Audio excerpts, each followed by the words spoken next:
Welcome to Trending in Education. Mike Palmer here. Really excited to have Steve Joordens on the show today. Steve is a professor of psychology at University of Toronto. Steve's also the director of the Advanced Learning Technologies Lab. He's a really fascinating speaker. I've seen his talks online a bunch, and I was fortunate enough to be in a webinar with Steve recently. We got plenty to talk to Steve about, but before we get to any of that, I just want to welcome Steve to the show. So Steve, welcome to Trending in Education. Thank you. Great to be here. I feel like I've made it now. Exactly. This is it. You've truly arrived. We always like to begin by getting to know our guests a little bit more. I like to talk about their origin story. What got you to this point in your career? Yeah, sure. So I was born in a small military base in Israel. I'm kind of multicultural. There's a British Air Force base in Germany, and I have Canadian parents of Dutch descent. Wow. So I'm multicultural if you count all parts of Europe as multicultural. As a graduate school, I studied memory and human consciousness. So I was a cognitive psychologist doing a lot of real lab-based kind of work. And I quite enjoyed it. But then I started teaching, and I love teaching. I absolutely, the whole experience was fantastic. And over time, I started to think that's where I wanted my research to be too. And especially because I was teaching large classes, online classes. So I was really playing with that technology envelope.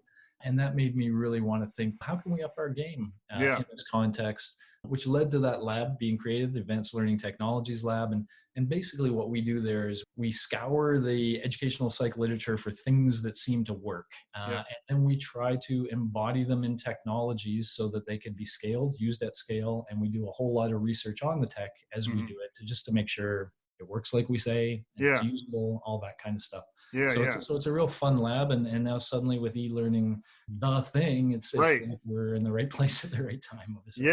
Yeah, for sure. I'm trying to think of the right fable or fairy tale that this is analogous to. Maybe it's Cinderella, right? It might be a Cinderella story where e-learning had always been keeping it real, focused on the future of learning. And there is some opportunity to find the people who know what's going on a little bit more, like yourself, and then lean on them to help us get further faster. Yeah, there's a fun analogy I like to throw out there that I haven't heard that commonly said now, but it's in the COVID world, we say we want the medical experts and the scientists to lead, and we want the leaders, the politician type leaders, to take a bit of a backseat. And these people who are in the online world, and especially in the centers of teaching and learning, they are about the science of learning. They've known the challenges of online learning for some time. They've taken them very seriously. They've done research and such to try to find optimal methods. They've been doing that for a long time. And I would love to see universities have that same mentality where, at least in terms of the online offerings, that suddenly these people who know the science of learning are given a little bit of a leadership role to help guide all my other analogy, all the new immigrants that are now coming from the traditional education world and thrown into the online world. Yeah. And I think we were likening it to a bit of a stampede at one point too. That again took me to the plains of the Serengeti, and suddenly the non-digitally fluent instructors were just rambling through. It was a tough spring, and just getting through. That's why the point about social emotional wellness is so critical nowadays. How has that come into play really over the years when you're thinking about advanced learning technologies? You also talked about embodying technology, so like wearing it and making it human and connected. One of the primary passions I have in this space is trying to push us to take skill development much more seriously. We've been very good at, I think, transmitting information to students for a long time. But even before COVID, we knew that their success was ultimately determined by their ability to do things like think critically and think creatively, communicate, those sort of human interaction. For me, the ultimate thing I think about with my students sometimes is them sitting in an interview. And that's the ultimate test they have in the real world. Can they, impress people? Can they interact with a way where that person talking to them says, hey, I want them part of our team? And I'm thinking ahead to that, and have been for a long time, and have been trying to think how, for example, with my 1,600 student intro to psychology class, which is what I teach, how can you work with a class like that and start working on those skills, at least at a foundational level? And how can technology help you do that 1,600 students at a time? So I've been wrestling with that for a few years already, simply because I love these large classes. And so the question is how to be effective. But now, of course, this is a central problem in general because students used to get a lot of practice with those skills in the hallways, Right. in their student-to-student interactions. Mm-hmm. And now it's such a sterile world where they're sitting in front of their computer and sometimes just listening. And so that's suboptimal. And I think we really need ways to humanize and connect students. And I think that's a great challenge that we'll have going forward, is to make e-learning warm and fuzzy, and to make the people who engage in it better at interacting in the sort of ways you do every day, just interacting with strangers and Right. talking and trying to have a great conversation. Yeah, exactly. The behaviors that you have to get very specific about are very different than what we traditionally learn in school. Can you expand on that a little bit? Yeah. So one of the technologies that we have that I like a lot is something called Peer Scholar. And the way it works is the following. Students are first given some task, compose something and whatever you want to do. And so they do that and submit it. But then it's all about them learning first to give feedback to peers. Yes. And so we're putting them right in the role, and we're saying, you know what, we're going to promote you to the teacher role now. And you're going to see what some of your peers submitted anonymously. And we want you to critically analyze each piece and to ultimately give this peer some idea of how they can improve their work. Yep. And this is a hard thing, by the way. And so we get a real opportunity for teaching them, well, what does good feedback look like? So we include some micro learning. But the important thing is they learn and then they immediately practice in a real world context. Yeah. And as I'll get to in a moment, they're eventually going to get feedback on their feedback. Yeah. And so they're going to be able to see the impact that their words had on others down the road, just to flesh out that process. The second step, they're giving feedback. But then the third step, they've received a bunch of feedback on their own work. Yeah. And really a critical communication thing that we don't talk about enough is the ability to shut up and listen. Oh my God. Somebody else. My wife may have mentioned that on occasion. Yeah. That notion of active listening, it's hard when people are criticizing us, because when they're criticizing us, it feels like an attack. When we feel like we're being attacked, we want to fight and flee. Educators, we want people to sit, think, and learn. And that's not natural. And so once again, we can really walk them through this process. We make them analyze the feedback so we know they engage with it, ask them a bunch of questions. And then ultimately, we even ask them questions about the quality of the feedback. Did this person, we taught you what good feedback looks like? What do you think they did? And so they're getting a really rich idea of communication from both sides, and the emotional impact that when someone is overly critical, that they feel it. And I'll often get them to acknowledge those emotions. And it's all in a real context, because ultimately, they're going to get all this feedback, and then they're going to be given the chance to improve their work before the prof sees it.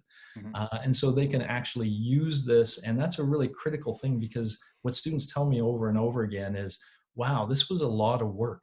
But when I actually fixed my thing and looked at it, it was better. Right. And when I knew it was better, it was worth it all. Right. So they're learning what Carol Dweck would call that sort of growth mindset, that idea of nothing's ever done, everything can always be improved. And I think sometimes we work against ourselves with our deadlines. We get this impression that when it's done. And so that's the kind of context. And what it feels like to students, we've shown that it enhances their sense of community, because they feel like, okay, I'm in a 1,600 student class, but suddenly I'm in this community of 5 or 6 students who are trying to help each other. And it's almost a Socratic kind of experience for them. And they really feel like that makes them more connected to the other students. Now, I do want to point out that there's a real difference between that, in the sense that it's not real time and it's not face to face. And so it's a little away from that interview, which is the ultimate goal. But this is how you can lay the foundations with digital experience, and you can get them thinking critically about what they're listening to, and thinking creatively about how it can be better. And when they get the sort of foundations of those skills, then I think they're better ready for experiential learning, or something where they're using them in the real world in real time. And so it's a way to get from where they are to there. The way to get your first job is to show that you can take feedback. Let me give you an example. One of the things I say to students, so a lot of them have interviewed for something, and I said, okay, you made the interview, you got a formal interview, you didn't get the job. What did you do then? And the usual answer is, well, nothing. I had a beer or something because I wasn't happy I didn't get the job. When I say what you just had was a bunch of people who formally evaluated you and compared you to other potential candidates, and they chose somebody else. you love to know why? Yeah. What if you got back in touch with them and said, hey, listen, I know I didn't get the job. I'm not complaining about that. That's all really cool. But there might be a job down the line. Yeah. And so given you formally assessed me, was it possible I could talk to somebody who had Yeah. some information Hmm. that I could use to grow? So that does two things. One, if it's honest and you're going to use that to grow, cool. That's the right mindset to have. The second thing is it tells that company, Yeah. hey, this is a person that wants to grow and learn and get better. Yeah. And maybe there is a job around the corner. Right. And maybe they say, hey, why don't you come back in for Right. this? Because frequently there's just a better candidate. I've been on the other side of a lot of hiring decisions, and I've wanted to hire 3 or 4 different people. Best case, that's why you're frequently brought back in for multiple interviews, is that they like you, but they're trying to figure out who would be the really best fit for this job. Yeah. Also, just simple courtesies and not transgressing in terms of social engagement are foundational. They're just disqualifiers if you show up late. It's like the old football coach, on time is 15 minutes early. Tom Coughlin for the Giants. If you show up at 9 o'clock for a 9 o'clock meeting, you're at least 5 minutes late. And the same thing for a job interview. But these are all nonverbal signals, nonverbal feedback. Do you have any thoughts on how that changes in an online environment? There are certainly tools now, and I use one of them. There's a company called Top Hat in Toronto. When I teach with my full class in front of me, and my full class isn't 1,600, it's about 400, and I'm videotaped and some watch online. Yeah. But those that are there can use this response technology that's becoming pretty sophisticated, where I can query the class in various ways, and they can respond to me. They also have a question chat going in the background, where they can upvote each other's questions. And so every now and then I can just take a breath, look at my phone, and see the questions that are on lots of people's minds. Yeah. So things like that allow it to become a little more of a discussion, even in a large class, without the chaos that would happen if people were raising hands and doing whatever. It's always a little different. But I am interested in creeping up on that line too. So as one example, let's go back to the interview, because I love that as the ultimate test. We're having a version of an activity within our technology where students show up and they just see a video, and they play that video, and that video is somebody asking them a question. And then when that video stops, their mic opens and they have to answer that question. And it starts right from the stop of the question. So they have to answer it in real time. They don't know the question ahead of time. It's randomly selected from a large pool of questions. And so they have to immediately try to answer. And then they peer assess each other's answers. So I see how you answered. And maybe I think, oh, wow, he hit a point I should have hit. That's okay, I see it. And that's part of the peer assessment, is you see all these different responses. But that's an example of how still in the digital world, we can get much closer to the real-time, face-to-face human experience, and you can creep progressively there. And I think that's what we have to do with our students, because these skills, there's the notion that Vygotsky talks about his zone of proximal development. And I think a lot of our students feel like they're thrown into an interview and they don't know anything about those skills they need to succeed in an interview. So it becomes something they feel like, I can't pass this. It's too far outside of their zone. And they end up feeling maybe helpless, maybe depressed, maybe whatever. So that's where I think in the education system, we have them for 4 years. It's like a gym in my mind, where we have 4 years to train them on these skills. If we do it regularly and in a structured way, and if we can creep them along that zone of proximal development and by giving them, tougher and tougher tasks to meet, then we can put them in a position where that interview is within their zone. They may still learn, obviously, but they're ready for it. It makes sense. It reminds me of the concept of desirable difficulty, where you want to be challenged enough, but you don't want to be like Seligman's depressed dogs who couldn't. That's such a look it up when you want to be depressed and get a little bit of history. But Seligman's depression. Please, you're the psychology expert. I just dropped the thought bomb.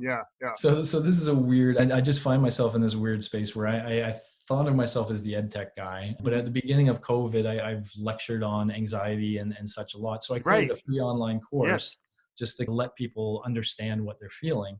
And threw that out there. And that's all about anxiety. But there's a worry right now in COVID, they're very close to Seligman, that some of our anxieties could turn to depression. And that's worrisome. And the key that Seligman talked about was this notion of what he called learned helplessness. So I hate this study too. I'm a dog lover. But I'll do it really carefully, because once you hear it, it sticks in your mind and you can't lose it.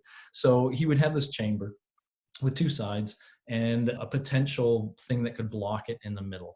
And originally on, the dogs were trained in a very simple thing, that when a light went on one of the sides, shortly thereafter, the floor was going to get a little electrocuted, a little electric.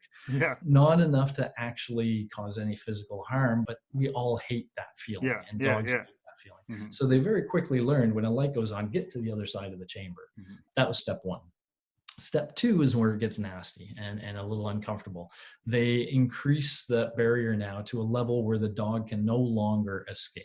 Yeah. And so now the light comes on, and the first few trials, the dog tries really hard to escape. But it learns after a while that it can't.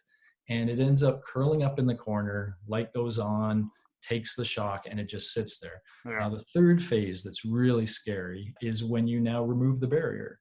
And what you find is, when you continue the procedure, even though the dog could escape, it fails to try. And so that's the claim of learned helplessness. My worry in COVID, and I don't know how anxiety versus these forces will play out, but is that when we feel like we've been trying everything, we've been wearing our mask, we've been doing whatever, and it's still coming back and it's still hitting us. It feels a little Seligman-ish, and I do worry that we might reach a point, which some people call COVID fatigue or whatever, where it's like, well, why bother? Why even bother doing these things? And that could make the virus even worse. It could potentially lead to depression, although there's other reasons to think we might not get depressed, and I haven't seen a lot of it. But But it's vivid imagery there, and it is something that will stick in your mind. And I guess the idea is keep struggling, keep fighting, really, no matter what. And then also having the will to push is actually something we all need to muster, and we can rely on each other to help inspire and find that motivation. Can you talk also about motivation? Because motivation is a big part of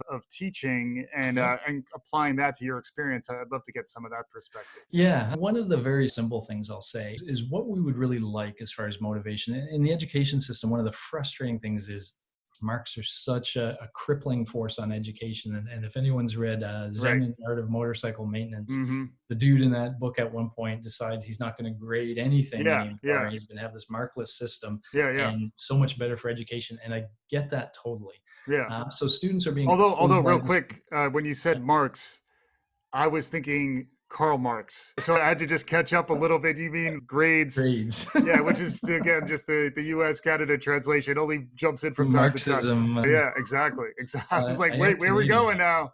No, but cool. Our whole system really orient students towards grades, which is an external reward, there's something called the overcompensation hypothesis. When people are just focused on grades, they lose their internal motivation that really is powerful in learning. If you want to learn something, there's 2 or 3 answers to that. How can we increase that internal motivation? Number one, simple thing. If you really understand pedagogy, explain to students why you're doing what you're doing.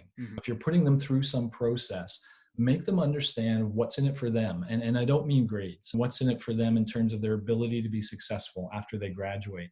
And so that's a simple part. Just take the time to say, there's a reason you're doing this, and here's what it is. And that helps. The other thing that I'm a big fan of is anything that makes the task you're asking them to do more what we call authentic. And an example, I'll give you an example of what I'm doing with my 1,600 student class this term. We connected with the Ontario government, the province that we're in, and they, of course, have e-learning for a lot of K-12s, and a lot of my students went through that in the spring and didn't really love their experience because it was e-learning 0.4 or something like that. That was the other stampede that happened, was all these students who weren't ready were also dropped in there. So yeah, for sure. Yeah. And so what we said is, we got the ear of those people in the government who are informing e-learning. And we said, can we do the following for you from our class? I'm going to give the class some projects where they really learn about the science of learning. And then I'm going to put them in groups, and they are going to make a pitch. Here are some components that really should be in your future version of e-learning. And now they do a bunch of peer assessments, so we can take those 1,600 divided by 5, so we've got 300 or some groups. Nice. We pit them against each other, they assess each other, and that gives us a top 10. Nice. Who got a whole lot of feedback. And those top 10 can now revise their work, and now the government agency looks at those top 10. It's almost like a hackathon, kind of. It's like a hackathon, and they pick the top 3. The students are now engage right from the beginning. They Yeah. think my idea could be something that affects my younger brother or my Right. younger sister or Right. etc. And so just doing that, making their work have value instead of Yeah. thinking we don't. Hmm. I think that's a really important way to engage and motivate as well. Yeah. Yeah. Yeah. It's one of the positive, and again, it's tough to talk silver linings when the pandemic's been as rough on really just about everyone, and some folks really in particular. Yeah. But the idea that there is an opportunity to bring more relevance to your instructional design, Yeah. in that there's more stuff that we all know is shared amongst everyone across the globe. One of the places where we're all coming back and we can recognize that shared experience is in online learning. Yeah. How do you feel about that responsibility that you have to some extent? Like, 1600 is a big number, and those are a lot of humans. Just the law of big numbers means there's a good chunk of humans there who are really going through a very difficult time. Yeah. How do you handle that load, and how do you think about Yeah. also managing yourself while you're really assuming this leadership position with that audience? I was really like struck hard with that now with an interview I had with a student this week that he had asked if he could meet with me, and he was a Chinese student. And he said, getting into the University of Toronto was the dream of my life. And I had all this image that we can imagine the campus kind of Yeah. life and everything. And then COVID hit. He never ended up coming to the Yeah. campus at all. He's sitting in China, connecting on his computer, not having the clubs, not having the student interaction. Yeah. And he says, this is not what I imagined. What should I do? And Right. we were having this whole discussion about, for some students, it makes sense for them to take a break right now, Yeah. in hopes that maybe in fall it is a more normal kind of existence. Yeah. And it's really challenging to go from a K to 12 system where you have a teacher that's there to a higher ed system. Normally, just a 1600 student higher ed system is a culture shock. But Right. when it's now you on your own, it's Yeah. especially. And so I think students have the challenge. They have so much distraction. They have procrastination to fight with, whereas they used to just be sitting in a chair. And now it's up to them to be in the chair, and nobody knows Yeah. if they're not. Right. So I'm seeing it in my students, and, Yeah. and I'm trying to use it as an opportunity to teach them about anxiety and managing this whole idea of taking control of yourself, Yeah. and being in charge. So to some extent, that's what I see a potential of here, is Yeah. that for mental health, we used to talk about mental health like it was something that some people struggle with, whereas now we're all just living it every Yeah. day. And, Right. and Right. the stigma thing is ridiculous. It's like, Right. you're not anxious, you're not paying attention. Like, Yeah. Yeah. turn on the news for a while. Exactly. You should get anxious pretty soon. Yeah. And so Yeah. what is that? Why do you feel the way you do? And it turns out it's a very simple explanation. And then you can start thinking, okay, what are some ways I can control this and get myself feeling better? And there are some really clear strategies, none of which are therapy mojo. It's just simple Yeah. things. Find what's something in your life that really makes you think of nothing else. When you're doing that Yeah. thing, your head is totally there. Right. Whatever that thing is, that's now medicine. And every now and then you should schedule some time in your day to pull your head away from everything else. Yeah. Especially if that thing, by the way, is singing Yeah. or dancing Yeah. or aerobic activity. Yeah. Those things actually make us feel in a very, very positive way. And Mhm. so learning how to use the environment to put our mind in the place where we want it to be Yeah. is a very useful skill. And so I hope this is an opportunity for a lot of our students to, it's a great challenge, but if we can help them through the challenge, and again, it always comes down to Vygotsky. It comes down to Vygotsky for the Yeah. faculty too. Mhm. Not expecting too much out of them from day one, Right. letting them ease into this, what we sometimes call a 3-year journey to get Right. a course online really set up properly. Mhm. But of course, the students are going through those 3 years and getting just okay educational experiences while they have all these other challenges. So Right. Right. I really do feel for them. I think it's a really tough time to be a student. Yeah.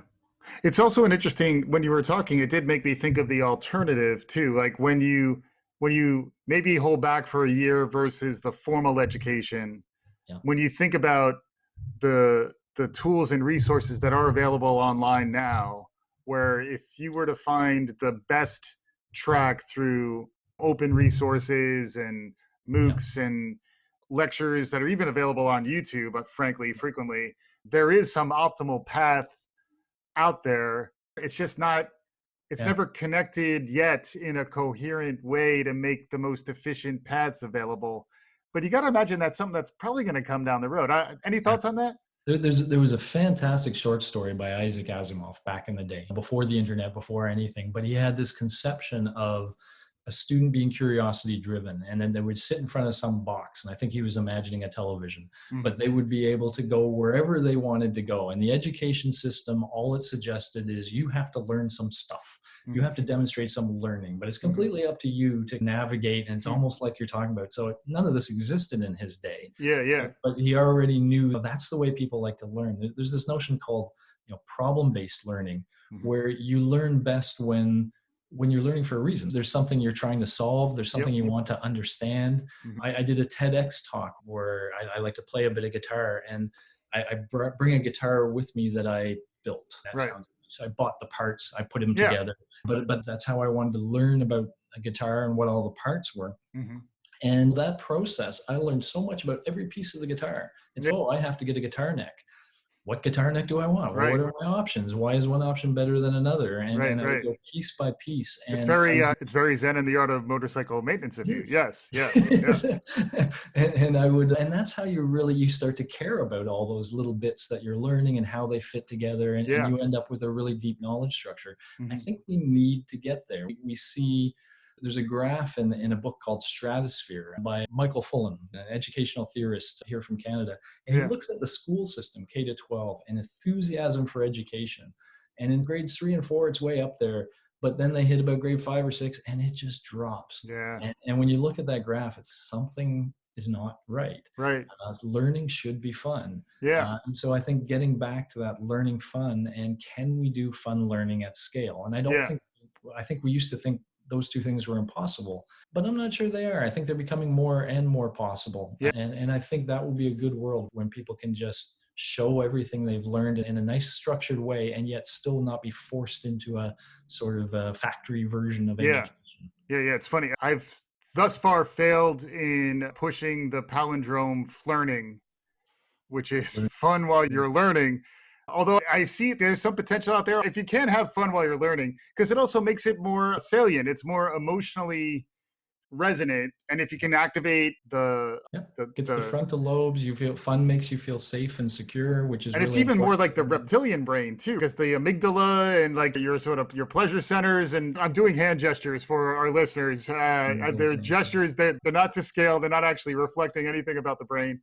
But yeah, any thoughts on that aspect too? Do you get into any of the neuroscience? And cognitive neuroscience is really interesting. Behavioral neuroscience, those spaces are super interesting. And it's one of the places where it feels like maybe we're about to make some breakthroughs on that front. So any thoughts there? Well, I certainly think the learning sciences, psychology in general, but the learning sciences in specific, as our tools for watching the mind, anywhere from like EEG, where we can see electrical activity in the brain, to things like fMRI, where you can literally look at what parts of the brain are involved. We can certainly see, so if we want to know, does some variable have an impact? We can see it like never before. In fact, there's a lab at McMaster University where they have this beautiful theater, for lack of a better word, but the performer, who may be a musical performer but could be a professor, has an EEG cap on. Nice. And they're doing their thing. And then within the audience, there's chairs, every 5 or 6 chairs or something, where they also have an EEG cap on. And so they can put their cap on and collect data.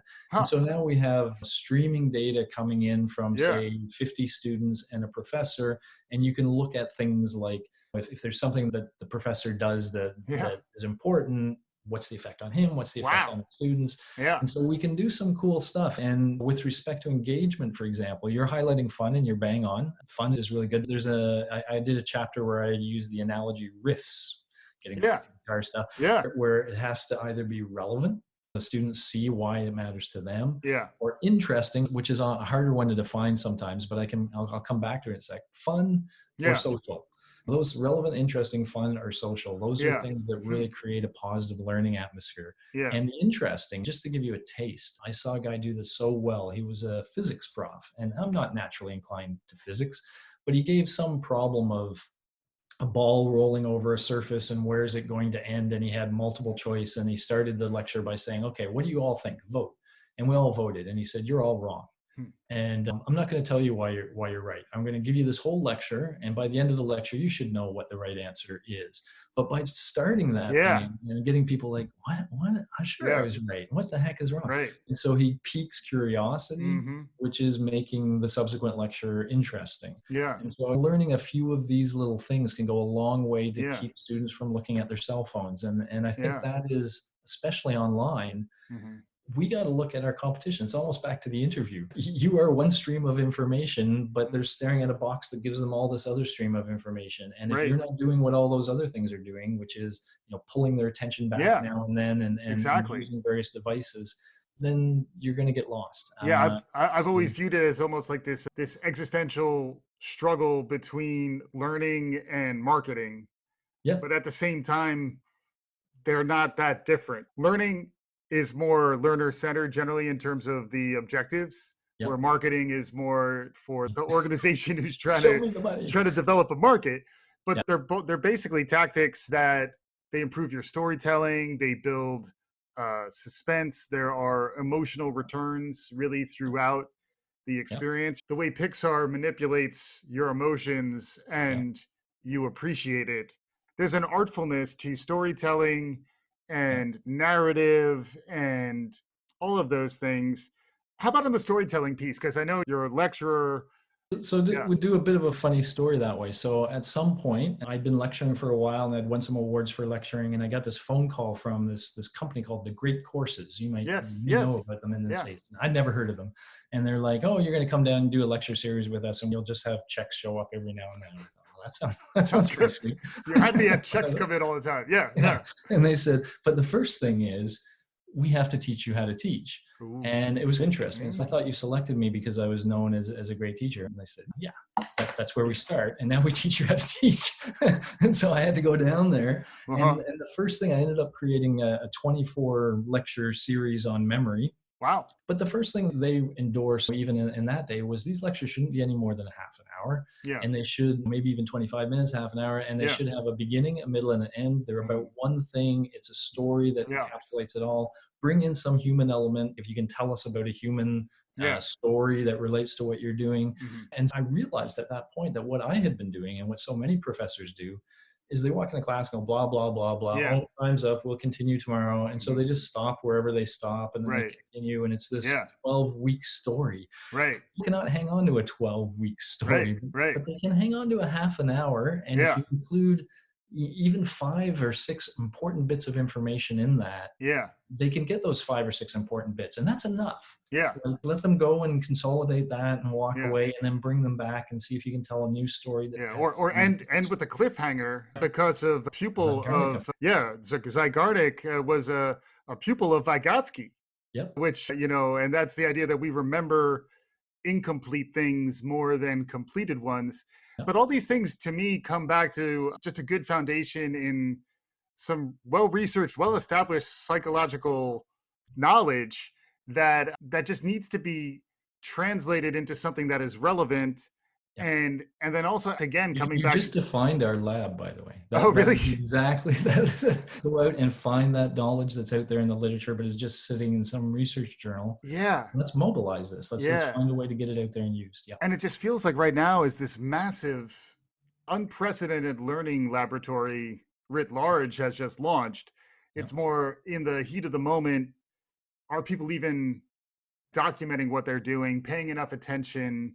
People are just trying to get through their days, which is why I guess there is a community around centers for learning and teaching that may be far enough ahead of this. Coming back to our Cinderella story as we get closer to the end, there's the once upon a time, this is the happily ever after part, maybe, is that if we could look to them a little more for guidance through this. Can you talk a little more about that? Yeah, and there's even maybe a meta level. So if you're at a big university, your center of teaching and learning is your friend. You may not know it yet, but if you get connected with them, there's so much knowledge, so much guidance, and not just the pedagogical knowledge, but also the knowledge about how to break it to you. Prioritizing what you should know when you should know it, so they don't overwhelm you. So they're very good at. That's what they do all the time. For places that might not have that, we're just seeing this generally. There's also a desire to go up another level. So there's a platform called 1HE, for example, higher ed. It's UK based, but their goal, they're really laser focused now on this idea that there's new teachers, or at least teachers new to e-learning. Let's get a bunch of resources up there and a community up there, Yeah. so that when you join, no matter where you are, you can share this knowledge with each other. So we see some pockets of those, and I'm hoping these pockets get together and join forces, and so Yeah. that there's one obvious place that's really, presenting the information well. Yeah. And I think we are going to see more of that. Yeah. And I hope we even see institutions say, welcome to our institution. Here's a resource. You've got a free account over there. And if there's even a training program, this is my pet peeve. I'll go to my pet peeve here. Yeah. For at least most professors, half of our job is research, half of our job is teaching. Graduate school is all about teaching us how to do research. Mm-hmm. We're not taught how to teach. Yeah. We're not taught the theory of teaching. Yeah. And then we're just thrown into a classroom. And so I think that's a shame. I think we should be expected to at least learn the basics, have an idea of the role that different things play, from assessment to lecture presentation that we're talking about. Right. They can ultimately find their own style. Mm-hmm. They should at least be introduced to the problem space and some of the relevant things they should be thinking about when they figure out what works for them. Yeah. So I think we'll formalize that a little bit more. I think we need to, both for the faculty and especially for the students now. Yeah. We need to up our game. Yeah. Yeah. And it's the idea of teaching as a craft, and online teaching in particular, as a really critical component of that craft. Because there are people who are better at in-person teaching. There actually are people who are better at online. Yep. And then when you were talking about class sizes, some skills and competencies and approaches work better in different online contexts. And then same thing about peer-to-peer. But hopefully we'll continue to evolve this conversation to have deeper dives into some of this stuff and try to develop a community that can have these types of conversations. It's just hard to navigate these days. It's difficult to find the Sherpas, the senseis. I'm watching Cobra Kai right now on Netflix, which is taking me back to the Karate Kid of my youth. But we're coming up on time. Steve, this has been amazing. Thank you so much for your time here. Folks want to learn more about anything you're doing. You mentioned the MOOC that you just created. Is there anywhere that folks should go or they should look to find out more about what we talked about? Sure. I've got a couple of courses on Coursera.org. So Coursera.org. Yeah. So one is just an intro to psych course if anybody wants to relive their intro to psych. But the more recent one is called Mind Control, which sounds ominous.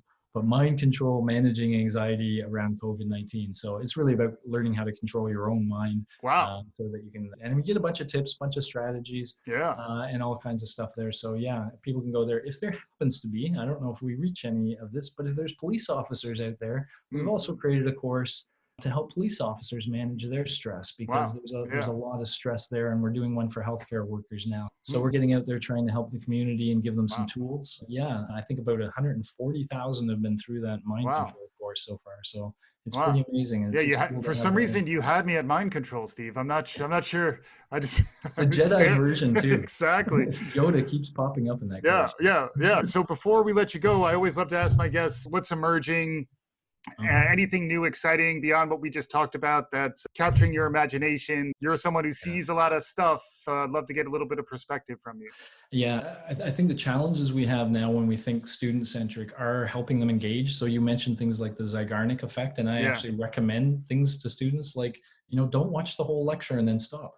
Watch 45 minutes of a 60-minute and stop there, and then come back 15 and start the next one. Yeah. And it seems silly, but then you watch TV and they're constantly Zeigarnik affecting us. Oh my God. Masked Singer, I pick whatever. Oh, commercial. So if it works there, it works here. And so I think we all have to learn how to be more engaging, how to compete with the other media. But of course, the other side, and I'm just going to echo what I said earlier, but I really do think it's the critical thing.